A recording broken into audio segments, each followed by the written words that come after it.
TOLAM. This is Verna Smith with Issues in Focus, and today I'm talking to David, who is one of those persons in the New York area who decided to meet with others to talk about the president's stimulus package.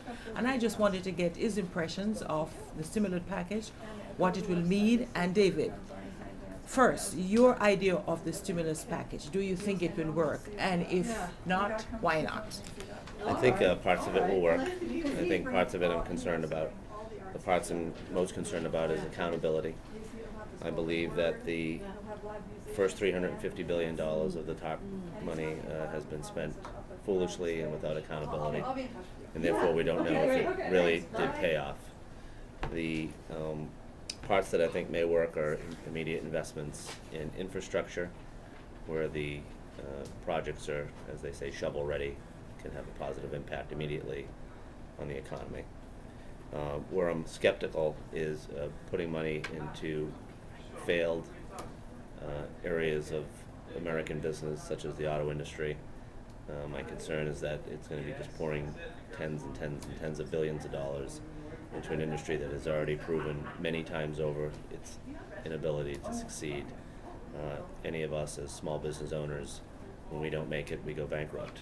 If they don't make it, they get subsidized. So I noticed that you particularly talked about the auto industry, but what about the banks? I personally believe the banks should go down because these, as I said, provide a service. We thought we had our best minds on Wall Street, and here is it, we are giving them more money than anybody else. Yeah. What about the banks? Are you I agree with you 100%. I think it's shameful, and I think what we're talking about, the auto industry, has already happened in the banking industry, where billions of dollars have been spent, and again, without accountability. So individuals have been able to spend lavishly on whatever they may be spending, and again, people getting parachute money as a result of failure.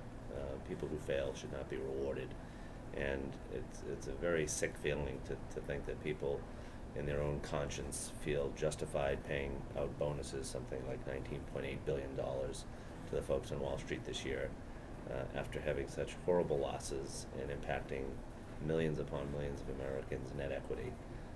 So just shameful that anybody could even have in their right mind conscience that says that this is acceptable. Well, many people agree with you. But let's move to another area.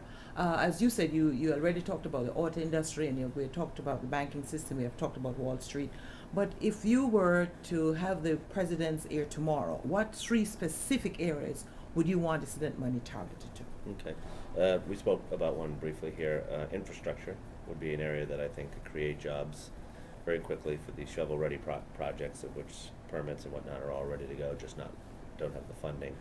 That's an opportunity I think that could have an immediate impact on the construction industries. Obviously, in our country, we have lots of old roads and bridges, particularly bridges that need repair. We had an accident where some people lost their lives several years ago in the Midwest as a result of a bridge that went down. So I think the aging road system definitely needs a kick to try to restart it. Which is your second? My second one would be on energy. I mean this in a wide scale perspective.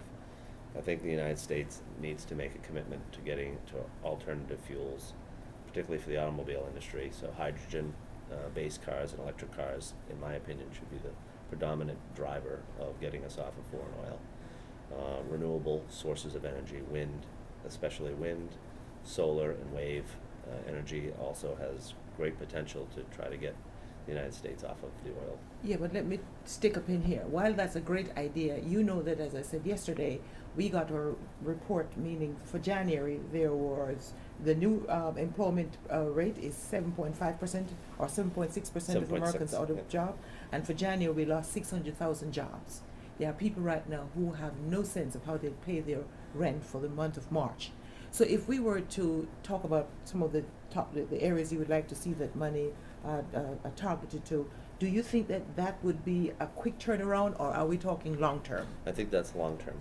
So short term, give me an area that you think the bill is passed in Congress, and by the ending of March, some city somewhere will see the light of day that needed money is coming in.